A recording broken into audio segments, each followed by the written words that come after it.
सोचिए एक छोटा सा काम के लिए एक आम आदमी कितना भटकता है। भटकते भटकते उसकी चप्पलें घिस जाती हैं, महीने बीत जाते हैं, लेकिन काम नहीं होता। और काम क्या है? जो 1 घंटे का काम है, 2 घंटे का काम है। पैसे भी जाते हैं, काम करवाने के लिए घूस भी देता है। बाबू ठूस ठूस कर घूस लेते हैं, गड्डियों में नोट लेते हैं, लेकिन काम नहीं होता। ये गुड़ से आ जाए हैं रीवा कलेक्टेड।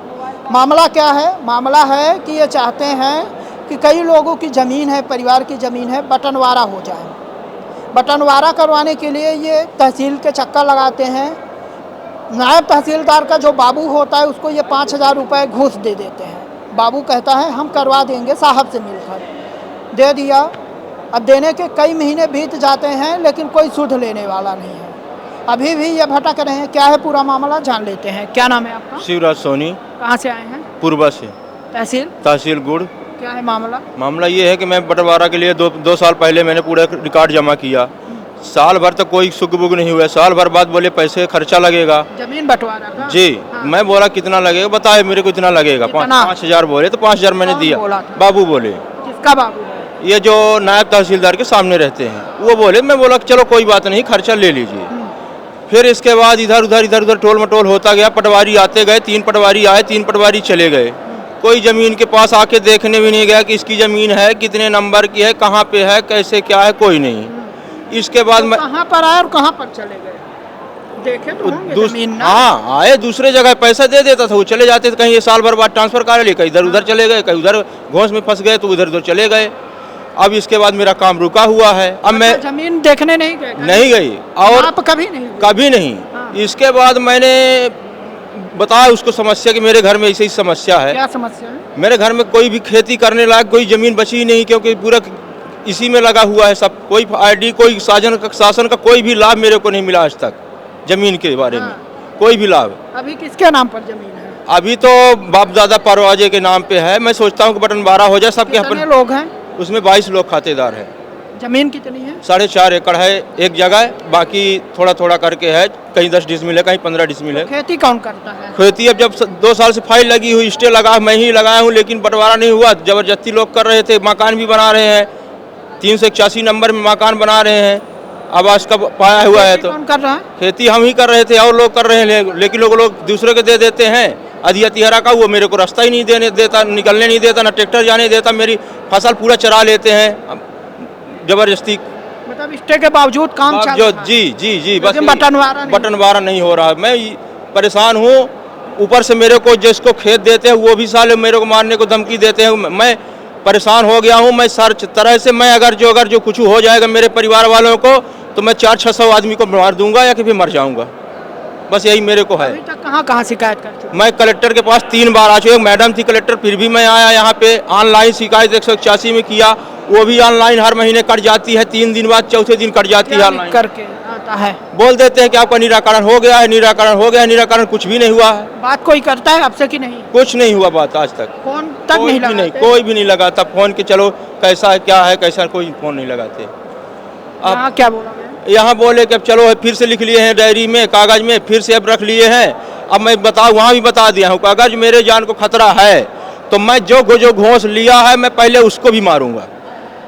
किसको घोंस दे? जिसको मैं दिया हूँ मैं जानता हूँ, वो भी जानता है जिसने मेरे से घोंस लिया है। बस यही बात है। कितना खर्च कर चुका है? मैं आज के करीब 40-50 हज़ार रुपये मेरे खर्च हो चुका है इसी में। हाँ जी, स्टे भी उसी जमीन में, खंभा भी गड़वा दिए थे कुछ लोग, सरहंग लोग परिवार के। कुछ जो खेत लेते हैं खंभे भी में स्टे लिया तो उसमें 20-25 हज़ार लग गया।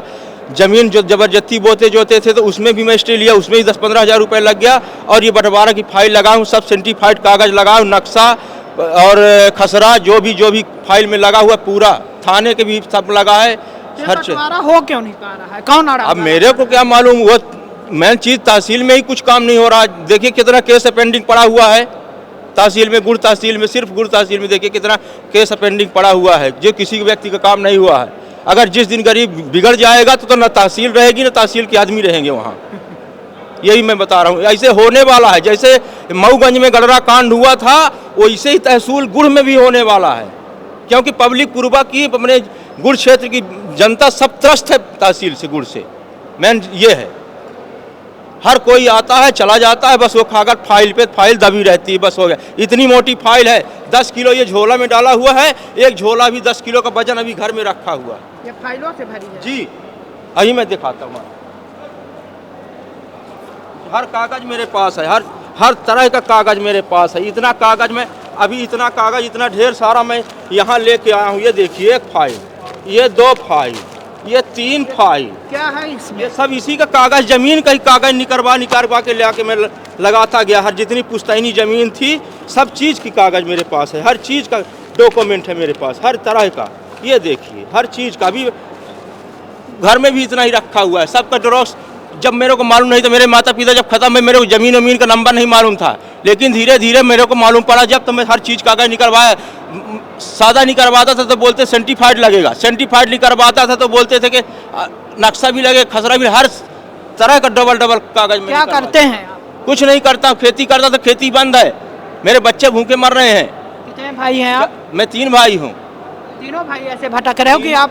3, मैं तो गांव में रहता हूँ, मैं ही भटक रहा हूँ, बाकी तो इधर उधर कमा खा लेते हैं, लेकिन गांव में तो मैं ही रह रहा हूँ। मेरे बच्चे छोटे छोटे भूखे मर रहे हैं, अब परेशान करके रखे हैं लोग।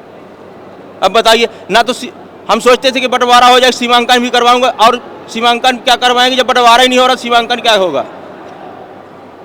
जब हर चीज़ का खर्चा लग गया फिर भी नहीं हो रहा है, हर तरह से मैं त्रस्त हो गया हूँ। किसान निधि उधि मिलती है कुछ भी? कोई भी शासन का योजना कोई भी नहीं मिलता मेरे नाम से, मेरे घर वालों के नाम से आज तक कोई भी, न किसान, न कोई भी, न आवास, न कुछ भी नहीं मिला आज तक। कोई भी शासन का योजना नहीं मिला है। एसडीएम से मिले हैं एक आध बार?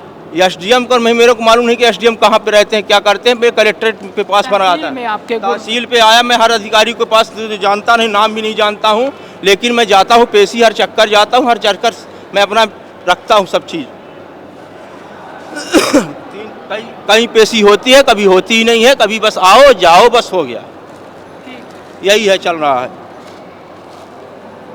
ठीक है, तो सुना आपने कि कैसे ये एक गरीब व्यक्ति हैं, आम व्यक्ति हैं, किसान हैं, छोटा सा काम चाहते हैं कि बंटवारा हो जाए, लेकिन जो तहसील में बैठे हुए यूँ कहें कि आलसी जो अधिकारी हैं, जिनका काम में मन नहीं लगता, वो इन्हें टरका रहे हैं। आज नहीं कल हो जाएगा, घूस लिए हैं। सोचिए कि पैसे भी ले चुके हैं, बाकायदे रिश्वत ली जा चुकी है, 50,000 रुपये ये खर्च कर चुके हैं इसी बंटवारे के पीछे, लेकिन आज तक उसका निष्कर्ष शून्य बटे सन्नाटा है। आज तक बंटवारा नहीं हुआ। देखना दिलचस्प होगा कि इनके मामले में आगे कब तक में बंटवारा होता है या फिर ये ऐसे ही भटकते रहेंगे। वीडियो जर्नलिस्ट सोनाली के साथ मैं नीरज, रीवा। श्रवण कुमारी senior secondary school Chirhula, Rewa, जहां इस समय चालू है फ्री एडमिशन। जल्दी आएं और अपने बच्चों के बेहतर भविष्य के लिए एडमिशन करवाएं। नर्सरी से 12वीं तक